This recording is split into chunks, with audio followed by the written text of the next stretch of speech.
háganlo porque les gusta. No porque les obligan, no porque mi papá me dijo que yo tengo que hacer esto, o no porque mi novia me dijo que yo tengo que hacer eso. No, háganlo porque les gusta. Si no les gusta trasnocharse, si no les gusta saber que pueden tener horario de entrada y no de salida, ¿ya? No se metan.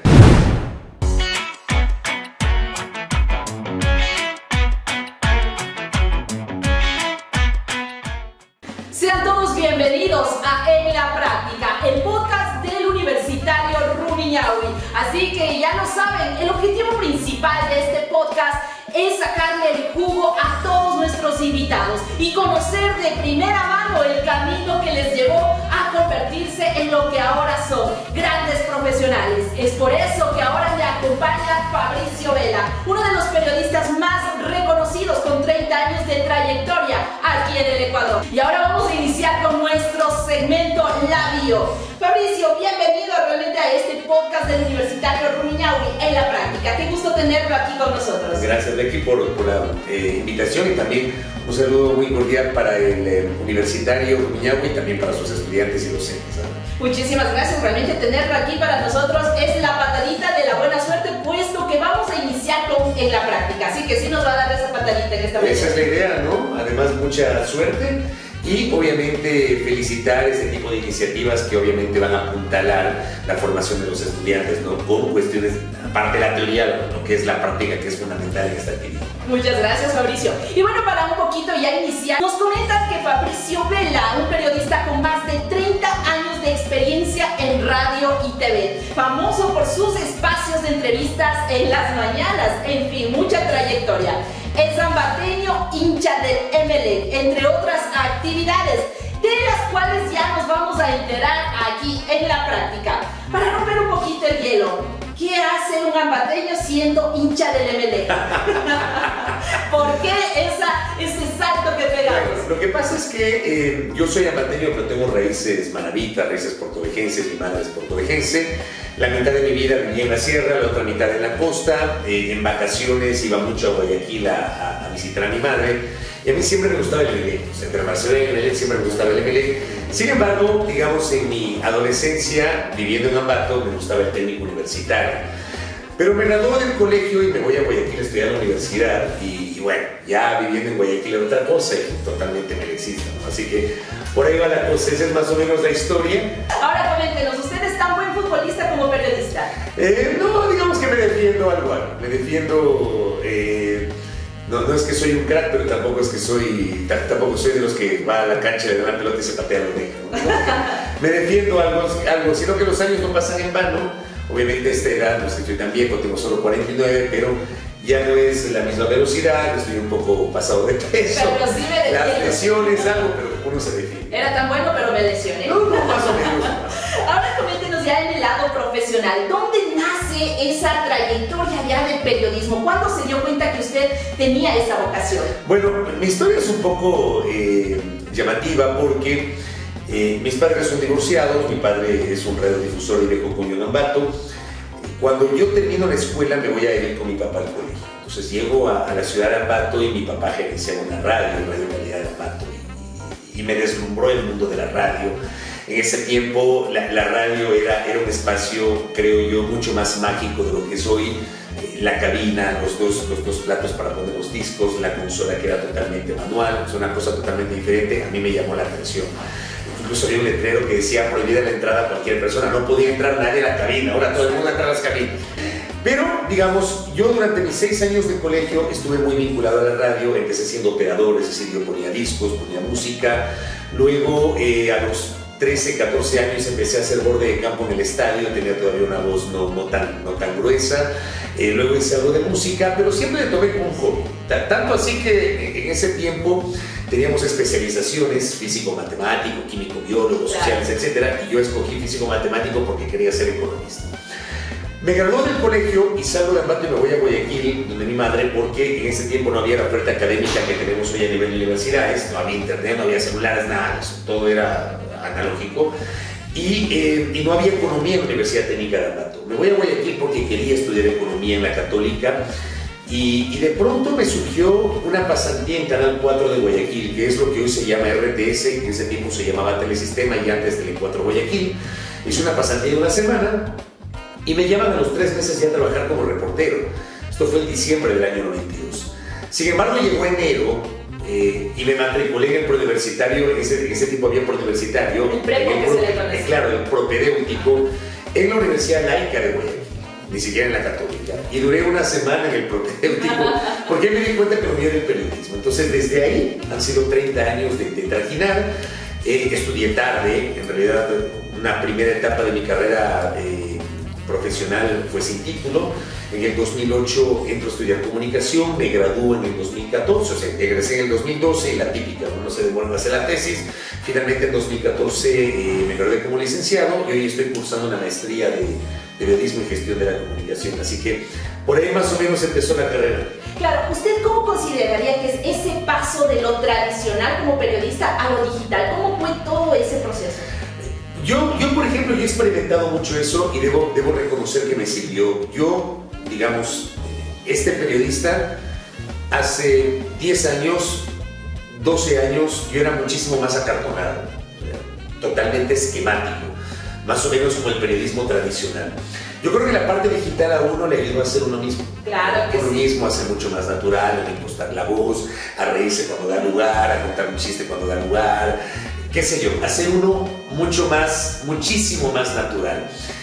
Y yo siento que eso me ha ayudado inclusive a tener una suerte de evolución en mi propia presentación ante el público. Entonces yo le digo a la gente, el mismo Fabricio Vela que está conversando hoy con usted aquí en esta charla, es el mismo que aparece en la radio, es el mismo que aparece en los portales digitales, es el mismo que aparece en el canal porque tengo un programa en RTU, soy exactamente el mismo. Entonces yo creo que esto ha sido un plus para dejar de ser acartonado, todo esquemático, como que uno era el pronto y para de contar, sino mucho más relajado, mucho más conversado, más natural. ¿Fabricio Vela se crearía o ya está dentro de lo que es la plataforma de TikTok? Y sí lo hizo. ¿Cómo fue ese paso? Cuéntenos. No, yo ya estoy en TikTok. Yo era renuente a entrar a TikTok. O sea, yo identificaba TikTok como ese espacio para los chistes, para las bromas, para bailar, para cantar o qué sé yo. Pero después, cuando yo entro a TikTok, le empiezo a encontrar valor. Y por ejemplo, yo tengo un segmento en mi programa de radio que es un segmento de opinión, más o menos unos 30 minutos entre las 6:35 y las 7:05, 7:10, que yo lo transmito en la radio, por Facebook, por YouTube, por Instagram, y de pronto empiezo a transmitir también por TikTok. De pronto veo que a las 6:30 empiezan a conectarse 10, 20, 30, 100, 200, 400 personas en vivo. Y yo no le había tomado en cuenta ese valor que tiene el TikTok. Exacto. Para llegar a ese público joven. Usted también pensó que era de aquellos que nunca voy a entrar en el TikTok, me convertí en lo que quería decir. Y además me encanta el TikTok, debo decir, me encanta porque además yo me muero de la risa con las cosas que aparecen en TikTok, pero me he dado cuenta que he logrado explorar un nicho que para mí era desconocido. Llegar a los jóvenes con mi producto, con contenidos que son informativos, que son periodísticos, pero que de todas maneras tienen un buen engagement. O sea, realmente estoy muy satisfecho. No tengo millones de visualizaciones como los grandes influencers, porque no lo soy, pero digamos que sí he logrado tener presencia. O sea, de un momento a otro ya tengo 20,000 seguidores. Sí, no es un dato ya lo menor. saben también seguir a Fabricio Vela en TikTok. Fabricio Vela es mi cuenta en TikTok, síganme por favor. Vamos a hacer todos los trends de la actualidad. Ya, de uno. Vamos a ver si nosotros también hacemos un tren aquí con Fabricio Vela, es importantísimo. Aquí también tenemos que seguir actualizándonos y esto es muy importante, Fabricio. Ahora, bueno, regresando también a este tema como estamos comentando de la biografía y todo lo que va de su trayectoria. Usted ha tumbado varios presidentes y ha estado dentro de esta información. Ya lo he tumbado. Estuvo dando la información. Sí, a ver, dentro de mi carrera, 3 presidentes han caído, hubo 2 asambleas constituyentes. En el año 97 yo trabajaba en Gamavisión y cubrí la caída del presidente Bucaram, porque además yo era el reportero legislativo. En el año 2000 trabajaba en Teleamazonas y cubrimos la caída del presidente Maguad, de la sublevación liderada por Lucio Gutiérrez, apoyada por los indígenas. En el año 2005 yo trabajé en TC Televisión y cubrí la decisión del Congreso de destituir al presidente de la República, Lucio Gutiérrez, tras la rebelión de los forajidos. Tuve la oportunidad de cubrir la Asamblea Constitucional de Sangolquí, justamente aquí, en este cantón, en la Academia de Guerra. Me acuerdo que casi 2 veces por semana religiosamente con los colegas nos íbamos a los hornados de aquí del campo de Rumiñahui mientras cubríamos las actividades de la Asamblea Constitucional, 97-98, y luego 2007-2008 la Asamblea Constituyente de Montecristi. Digamos que eso fue parte o es parte de mi cobertura periodística. Y eso es muy importante. Ahora, cuando llegamos a la presidencia de Rafael Correa, ¿qué es lo que usted consideraría que pasó con el tema comunicacional para todos los periodistas? ¿Qué es lo que sucedió ahí? A ver, yo siempre en estos temas hablo con toda la sinceridad. Cuando Correa empieza a hablar del discurso de los medios de comunicación, Correa fue el primer político que abiertamente empezó a cuestionar a los medios. Generalmente a los medios y a los políticos no les gusta pelearse con los periodistas ni con los medios. No les gusta, porque además en los medios hay esta actitud de que hablan mal, te vetamos. O sea, los medios son así. Eso de que los medios son libres, que las libertades es por oportunidad. Entonces Correa pone en el camino un debate que yo sí creo que era necesario, pero que nadie más lo había mencionado, que es el rol de los medios dentro de la actividad política y cómo desde los medios se posicionan mensajes vinculados a la actividad política. Porque los medios te ponen presidentes y te sacan presidentes. Por ejemplo, cuando tengo charlas, yo recuerdo que en el año 97 claramente hubo medios de comunicación como el Covisa, Teleamazonas, Diario El Comercio, que abiertamente estuvieron a favor de la caída del presidente Bucarán. En el feriado bancario del año 99 hubo medios de comunicación que claramente estuvieron alineados con la postura del presidente de la República, Benjamín Maguad. Hablo de CITV, que perteneció a un banquero, hablo de TC Televisión, una televisión que pertenecían a banqueros, medios asociados al banca. O en el año 2005, cuando cae Lucio Gutiérrez, yo trabajaba en TC Televisión y en TC, que estaba en manos del Grupo Isaías en aquel tiempo, recibimos una orden de no cubrir nada hasta ver qué pasa. ¿Por qué? Porque el canal estaba alineado con el gobierno. Y el momento que el presidente ya estuvo caído, cuando ya los militares le quitaron el respaldo, en ese momento en TC Televisión se empezó a informar. O sea, los medios han tenido un papel, justamente lo que tiene que ver con la política. Es innegable, por ejemplo, recordar, y eso es algo que siempre le mencionan a Carlos Vera, ¿no? Carlos Vera abiertamente apoyó la candidatura de Correa en el año 2006, que luego se pelearon es otra cosa. Pero los medios tienen y hacen, se convierten en actores políticos, y los periodistas de alguna manera también nos convertimos en actores políticos. Y hablo en plural porque soy parte de. Yo no hago militancia político-partidista, yo tengo una postura política, tengo una postura ideológica, o sea, no hay un periodista que sea imparcial, que sea objetivo. Yo siempre he dicho eso. Eso de lo que tiene imparcialidad es puro cuento, eso que viene del pasado. O sea, los periodistas tenemos una forma de pensar y tenemos un componente ideológico. Otra cosa es la militancia y el activismo. ¿Sí? Claro, y algo es muy importante también en el tema de la imparcialidad, y es cuando ya surge el tema de los patrocinios que existen para los medios, en este caso un medio digital. Es algo que ha salido del contexto ya de lo tradicional, y hay muchos patrocinadores que están auspiciando, ¿no? Están auspiciando los medios digitales o a los diferentes medios que uno se pone. ¿Cómo usted consideraría eso? Esa es la famosa pauta. Resulta que ahora uno, digamos, se ha desnaturalizado tanto ese concepto que uno tiene una publicidad y automáticamente dicen que está pautado. O sea, si a mí me pauta mañana pasado el Banco de Guayaquil, ya habrá gente que diga que Lazo me pautó. Exactamente. Por mencionar este ejemplo. Y no es así. A ver, los medios vivimos de la publicidad. Exacto. Los medios vivimos de la pauta publicitaria. Para mí no hay discusión alguna sobre el hecho de que la pauta publicitaria es la sangre que corre por las venas de un medio de comunicación. Usted sin pauta no puede funcionar. Exacto. Un medio no es sostenible si no tiene pauta publicitaria. O sea, usted no puede financiar un medio, ¿ya? Un medio usted no puede financiar si no tiene pauta publicitaria, a no ser que tenga otro tipo de financiamiento. Pero un medio tradicional o un medio digital se financia con pauta. Ahora, ¿qué es lo que debemos discutir y que no se ha discutido? Es cómo esa pauta te puede limitar o no cubrir noticias, entrevistar gente, no cubrir determinados temas, no hablar de determinados temas o no entrevistar a determinada gente. O sea, si la pauta te limita, ejemplo, si mañana pasado me pauta el municipio de Rumiñahui, ¿ya? Yo no puedo decir nada en contra del municipio de Rumiñahui, no puedo entrevistar a un detractor del alcalde, no puedo hacer notas de gente que está descontenta con la administración. O sea, ¿cómo hago que coexista la pauta de una institución versus entrevistas o temas que pueden afectar a la persona que es propietaria de esa pauta. Esto no se ha discutido en el Ecuador, ¿ya? Y yo creo que eso permitiría transparentar justamente el debate. Claro, y eso es importantísimo. Ahora, y para finalizar ya este segmento, ¿qué es lo que los periodistas, ya tanto con tanta experiencia y trayectoria como usted, cómo maneja todos esos comentarios en redes sociales que están actualmente? ¿Qué comentarios buenos, comentarios malos? A ver, el tema es que uno llega a un punto de la vida en que yo no puedo negar que sí leo los comentarios, no voy a ser arrogante y decir a mí no me importa lo que piensa la gente, a mí sí me importa lo que piensa la gente. Pero yo, por ejemplo, gente que me insulta, yo automáticamente la bloqueo. O sea, a mí no me interesa la gente que insulta. La gente que me cuestiona con argumentos, yo valoro mucho las críticas. La gente que me felicita igualmente. Yo valoro o le doy el mismo valor a quien me felicita cuanto a aquel que me critica.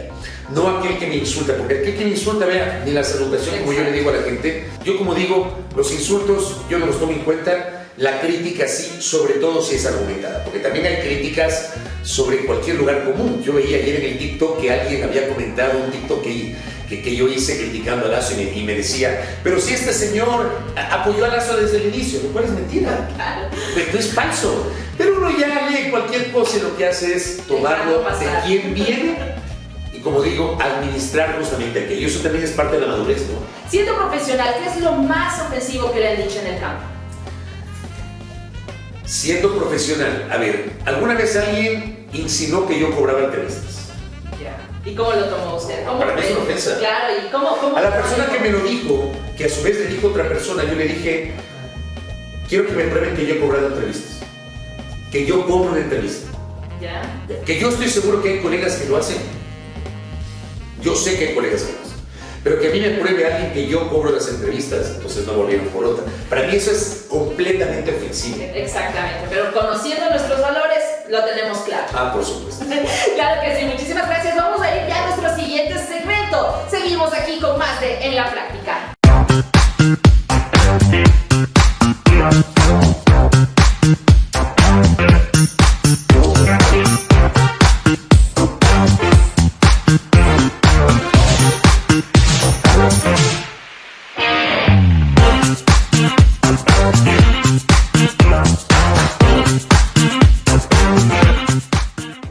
Y vamos ya a nuestro segmento final, el feedback, aquí en La Práctica. Mauricio, realmente nosotros hemos conocido un poquito más acerca desde cómo inició su postura y en todo lo que es el tema profesional. Pero ya para romper el hielo, ya finalizando aquí en la práctica, ¿qué es lo que consideraría usted? ¿Quiteñas o ambateñas? ¿Cuál es más brava? ¿O guayaquileñas? Ah, más bravas. Más bravas. ¿Ah, sí? ¿Por qué? Cuéntenos por qué. A ver, el guayaquileño o la guayaquileña es más frontal. Es mucho más frontal. Tal vez, no quiero sonar ofensivo de modo alguno, pues, o sea, yo tuve una novia en Ambato, mi esposa es guayaquileña, pero yo creo que la mujer costeña tradicionalmente ha sido mucho más frontal y mucho más desinhibida. Ya. Tal vez la mujer serrana, quiteña, bateña es un poco más conservadora y menos frontal. Ya, entonces nos vamos directamente a las guayaquileñas. Sí. Desde ese punto de vista digo, ¿no? Ya, claro, es que es muy importante también. A ver, ahora, ¿cuál ha sido su entrevista más incómoda? No me dirá que es esta. No, esta es una entrevista muy cómoda. Muy incómoda. Cuéntanos cuál ha sido la incómoda, la que le causó ahí su... A ver, en el año, creo que fue 29 de noviembre de 2019, tuvimos una entrevista que fue muy compleja con mi compañero Alexis Moncayo en Radio Majestad. Hacíamos los dos un noticiero durante 9 años, juntos. Al entonces secretario de la presidencia, Juan Sebastián Roldán. El tema es que el tipo nos pidió una entrevista. Yo obviamente no le voy a negar una entrevista a un secretario de Estado. Claro que sí. Para mí tiene un valor informativo siempre. Pero el hombre llegó con una clara agenda de descolocar y de maltratar a mi compañero. A mi compañero durante toda la entrevista le acusó de correísta, que sus amigos correístas, le descalificó. Es una entrevista que, vean ustedes, que obviamente están en proceso de formación, yo les invito a revisar esa entrevista, está en el canal de YouTube de Primera Plana. El tipo llegó con unas ínfulas a atacarnos y durante 20 y pico de minutos fue realmente una entrevista horrible. Ataque y ataque. Hubo un momento en el cual yo le dije alguna cosa y me dijo, es que no es con usted, es con Alexis y los amigos de Alexis. O sea, era una entrevista claramente dirigida, súper incómoda, un mal momento. Y claro, esa entrevista luego fue festejada por los adláteres del gobierno de Moreno, porque nosotros éramos críticos del gobierno de Moreno. Por eso nos quedamos con el estigma de que somos correístas. Yo, como siempre digo, yo no es que sea correísta, pero yo destaco lo positivo que sí tuvo el gobierno de Correa y he cuestionado lo negativo que tuvo el gobierno de Correa. O sea, yo al menos en la vida, en el periodismo y en la vida, yo no pienso en los absolutos. Yo no creo que todo es blanco, todo es negro. Yo creo que la vida tiene matices. Ya, a mí jamás me van a escuchar solamente pensando en blanco y negro. Y claro, teníamos ese estigma. Entonces, el hombre llegó así con una actitud totalmente displicente, arrogante, prepotente. Fue una comidilla de una semana. E incluso por esa entrevista, mi compañero decidió dar un paso al costado y retirarse del programa. Ahora, el peor insulto que usted ha recibido en Twitter, ¿cuál ha sido? Pautero. Justamente lo que estábamos conversando anteriormente. Pautero. Creo que ese es el peor insulto. No es que haya recibido algún tipo de insulto más fuerte que ese, ¿no? Ahora, otro puntito más. ¿Usted es Team Carlos Vera o Jorge Ortiz? A ver, si me ponen a escoger entre los dos, yo siempre me quedaré con la mejor versión del Carlos Vera periodista, no el Carlos Vera actor político, el Carlos Vera periodista. Carlos Vera fue mi maestro en el año 96. Yo trabajé en Cabavisión en el año 96 y a mí Vera me llevó al canal. Yo era un muchacho que tenía 3 años en el ejercicio de la profesión, tenía 22 años. Y siempre digo que parte de lo que yo soy como periodista se lo debo a Carlos. Carlos, en 6 meses que fue mi jefe, fue espectacular. O sea, era una máquina, un tipo súper riguroso, súper argumentado, el mejor entrevistador que había en este país. O sea, se me ponen a escoger y me quedo con el Vera periodista, no con el Vera actor político que se convirtió hoy. O sea, yo creo que el Carlos Vera de hoy no es ni la sombra de aquel brillante periodista del cual en lo personal yo aprendí mucho y yo no tengo empacho en decirlo, ¿no? Carlos incluso me tiene bloqueado en Twitter. Yo nunca me he referido a él en términos peyorativos, pero yo no comparto sus formas. Me bloqueó un buen día de Twitter, pero no por eso voy a dejar de destacar que buena parte de mi carrera se le debo a él. Claro, exactamente, y es importante reconocerlo. Ahora, ¿qué es más difícil para usted ya en su vida personal? ¿Es más difícil ser padre o ser abuelo? Padre. Sin duda. ¿Por qué? Cuéntenos. Porque hoy soy abuelo de un guagua de 8 meses. Ya. Y ese es un amor, como dicen, sin responsabilidad, entre comillas. Ya, porque la responsabilidad primigenia es de los padres. O sea, cuando tú eres padre, tú tienes la responsabilidad total. Ya, y yo fui un padre joven, yo fui padre a los 20 años. Ya fui un padre joven, tengo un hijo que tiene 29, tengo una hija que va a tener 28. Entonces, que fue un papá joven. Pero hoy, por ejemplo, estoy disfrutando esto de ser abuelo y tengo un nieto y lo consiento y lo mismo que no sé qué. Y claro, y yo sueño con que, no sé, cuando tenga 3, 4, 5 años, llevarlo a andar en bicicleta, porque yo ando en bicicleta. Aparte del mundo, también ando en bicicleta. Claro, pero sí. Y esta fue una novelería que alcancé en la pandemia, que yo la tomé inicialmente como novelería. Todo un carapaz. No tanto, pero yo no era ciclista, sino que en la pandemia no podías pelotear. Claro. Yo necesitaba ir al parque a hacer algo. Entonces un día me voy al Ejido y me compro una bicicleta que no era muy cara. Y me acuerdo que el primer día no avanzaba ni 200 metros y ya estaba con la lengua afuera. Ahora, por ejemplo, les digo, yo vivo en Carcelén. Ayer, por ejemplo, salí de Carcelén y llegué hasta Quitumbe y regresé a Carcelén. O sea, todo el ciclo paseo. O sea, ese es el punto. Entonces digo, retomando el tema del padre abuelo, más difícil es el padre, sin duda. Obviamente por la responsabilidad que se tiene, ¿no? Y nunca dejamos de ser padres. No, nunca. Un mensaje para todas las personas que nos están aquí mirando y escuchando en nuestro podcast del Universitario Rumiñahui en la práctica. Yo primero quiero agradecerle por la gentileza a Carlitos amigos también que me ha invitado, a los chicos que están aquí, toda la parte técnica que se están formando. Vean, yo les voy a dejar un mensaje y hablo desde la experiencia. Si mañana pasado quieren ser periodistas o quieren trabajar en medios de comunicación, háganlo porque les gusta, ¿ya? No porque les obligan, no porque mi papá me dijo que yo tengo que hacer esto, o no porque mi novia me dijo que yo tengo que hacer eso, no, háganlo porque les gusta. Porque el periodismo y la comunicación es una vocación, más que una profesión, es un oficio y es una vocación. Si no les gusta, no se metan. Ya. Si no les gusta leer, si no les gusta trasnocharse, si no les gusta saber que pueden tener horario de entrada y no de salida, ya, no se metan. Yo digo una cosa, y siempre he dicho esto públicamente, yo me perdí los mejores años de la vida de mis hijos, me los perdí.